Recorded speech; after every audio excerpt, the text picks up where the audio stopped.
এই পৃথিবীর বুকে ভয়ঙ্কর রূপে দাউ দাউ করে চলছে চারপাশ আমেরিকার দাবানল। শুরু থেকে বর্তমান অবস্থা। দাবানল প্রাকৃতিক দুর্যোগগুলির মধ্যে একটি ভয়ঙ্কর এবং বিধ্বস্ত রূপ। সম্প্রতি আমেরিকায় ব্যাপক ক্ষতি করেছে। 2025 সালের জানুয়ারিতে শুরু হওয়া এই দাবানলটি ক্যালিফোর্নিয়া অঙ্গরাজ্যের বেশ কয়েকটি এলাকায় ছড়িয়ে পড়েছে। এতে মানুষ, প্রাণী এবং পরিবেশ মারাত্মক ক্ষতির সম্মুখীন হয়েছে।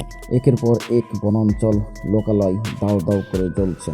চারপাশ গিলে খেয়েও যেন ক্ষুধা মিটছে না ক্যালিফোর্নিয়ার রাক্ষসরূপী দাবানলের ক্ষুধা। এদিকে 2 সপ্তাহ পেরিয়ে গেলেও নেই থামার কোনো লক্ষণ, বরং যে কষ্ট দিয়ে যাচ্ছে, জ্বালিয়ে পুড়িয়ে ছাই করে দিচ্ছে, কোনোভাবেই মিলছে না স্বস্তি ফেলার নিঃশ্বাস।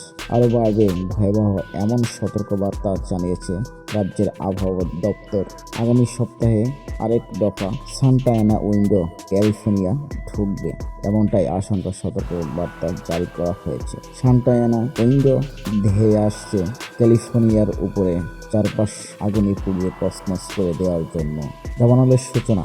স্থায়ী সূত্র অনুযায়ী এই দাবানলটি ক্যালিফোর্নিয়ার লস অ্যাঞ্জেলাস এবং সান দিয়েগোর কিছু বনাঞ্চল থেকে শুরু হয়। অঞ্চলটির শুষ্ক জলবায়ু এবং তীব্র বাতাস এই অঞ্চলের আগুন দ্রুত ছড়িয়ে পড়ার কারণ হয়ে দাঁড়ায়। বিশেষজ্ঞদের মতে মানুষের অসচেতনতা, বৈদ্যুতিক লাইনের সমস্যা অথবা ইচ্ছাকৃত কার্যকলাপ ও দাবানলের কারণ হতে পারে। তখনকার সময় 7 জানুয়ারি চকচকে লস অ্যাঞ্জেলাস এর প্যাসিফিক প্যালিসেসের একটি ঝোপ থেকে ছড়ায় আগুন।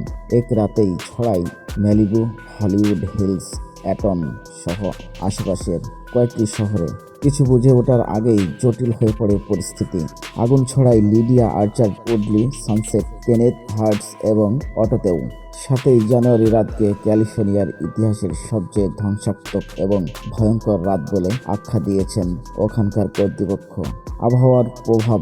এই সময়ে ক্যালিফোর্নিয়ার তাপমাত্রা অত্যন্ত বেশি ছিল এবং বাতাসের গতি প্রায় 50 মাইল প্রতি ঘন্টা পর্যন্ত উঠেছিল। এই 2 উপাদান দাবানলকে এতটাই ভয়াবহ আকারে নিয়ে যায়, শুষ্ক ঘাস এবং গাছ দ্রুত আগুনে জ্বলে ওঠে।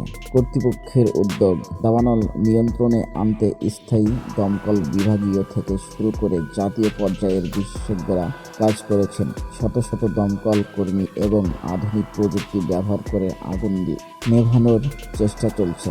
তবে তীব্র বাতাস এবং দুর্বল আবহাওয়ার পরিস্থিতিতে তাদের কাজকে আরও কঠিন করে তুলছে। শুষ্ক আবহাওয়া ও বাতাস, তীব্র আগুন নিয়ন্ত্রণ হয়ে পড়ে অসম্ভব। প্রায় ঘন্টার পর ঘন্টা ফায়ার দমকল কর্মী নিরলস চেষ্টার পরেও প্রথম 3 থেকে 4 দিন আগুন কোনোভাবেই নিয়ন্ত্রণে আনা যায়নি। এদিকে কিছুক্ষণের জন্য রুদ্রমূর্তি একটু শান্ত করা গেলেও অন্যদিকে আবার শুরু হয়েছে নতুন আগুন। এমন পরিস্থিতিতে সর্বোচ্চ অত্যাধুনিক সব সরঞ্জাম থাকার পরেও আগুনের সুবিশাল লেলিহান শিখার কাছে এক প্রকার মাথা নত করতে হয়েছে দমকল বাহিনীকে। এদিকে ক্যালিফোর্নিয়ার বন ও অগ্নি সুরক্ষা বিভাগের তথ্যমতে প্যালিসিডোসে উড়েছে 23,713 একর জমি, অ্যাটনে 14,021 একর। অন্যদিকে শহরগুলিতে সম্মিলিতভাবে পড়েছে প্রায় 2,500 একর জমি। ক্ষতিগ্রস্ত হয়েছে প্রায় 16,500 ঘরবাড়ি। বিভিন্ন স্থাপনা থেকে গত সপ্তাহ পর্যন্ত ধারণা করা হয়েছে দাবানলে বিমাকৃত সম্পদের ক্ষতির পরিমাণ হবে $20 বিলিয়ন। তবে এখন ধারণা করা হচ্ছে এই হিসাব বাড়বে আরও কয়েক গুণ। সবশেষে পাওয়া তথ্যমত অনুযায়ী আর্থিক ক্ষতির পরিমাণ $50 বিলিয়ন বা $5,000 কোটি, যা অতীতের রেকর্ড ছাড়িয়ে গেছে যুক্তরাষ্ট্রের ইতিহাসে। সবচেয়ে ব্যয়বহুল দাবানল হিসেবে খ্যাত 2018 সালের ক্ষয়ক্ষতির হিসাবকেও ছাড়িয়ে গেছে। প্রাণহানির রেকর্ড করা হয়েছে 27 জনের, যার মধ্যে 17 জন অ্যাটনের বাসিন্দা আর 10 জন প্যালিসেডোসের। তবে এই সংখ্যা আরও বাড়বে বলে আশঙ্কা করেছে কর্তৃপক্ষ। এদিকে কর্তৃপক্ষের অভিযোগ, এলাকা ছেড়ে যেতে প্রশাসনের দেওয়া নির্দেশ অমান্য করায় এত হতাহত। নির্দেশ মেনে সময়মতো নিরাপদ স্থানে সরে গেলে এড়ানো যেত প্রাণহানির। সর্বশেষ খবর পর্যন্ত প্যালিসেডোস আর অ্যাটন দাবানলের একটি 49%, অন্যটি 80%-এর বেশি নিয়ন্ত্রণ আনা সম্ভব হয়েছে বলে জানিয়েছে ক্যাল ফায়ার। তবে এখনও ঝুঁকিমুক্ত নয় এলাকাটি। কর্তৃপক্ষের তথ্যমতে এখন লস অ্যাঞ্জেলাস কাউন্টির বিভিন্ন এলাকায় প্রায় 85,000 মানুষকে নিরাপদ স্থানে সরে যেতে বলা হয়েছে। জারি করা হয়েছে সতর্কবার্তা। এখন পর্যন্ত জানা যায়নি দাবানলের সূত্রপাত কিভাবেই বা হলো এতটা আগ্রাসী। তবে আবহাওয়াবিদদের মতে কম বৃষ্টিপাত, শুষ্ক আবহাওয়া আর সান্তায়ানা উইন্ডো তথ্য জলবায়ু পরিবর্তন এই ধ্বংসাত্মক দাবানলের কারণ। মানুষের জীবনযাত্রার উপর প্রভাব। দাবানলের কারণে শত শত পরিবার গৃহহীন হয়ে পড়েছে। এলাকাবাসীদের অনেক নিরাপদ স্থানে আশ্রয় নিয়েছে। শিশু এবং বয়স্ক ব্যক্তিরা বিশেষভাবে ক্ষতিগ্রস্ত হয়েছে। আগামীর চ্যালেঞ্জ।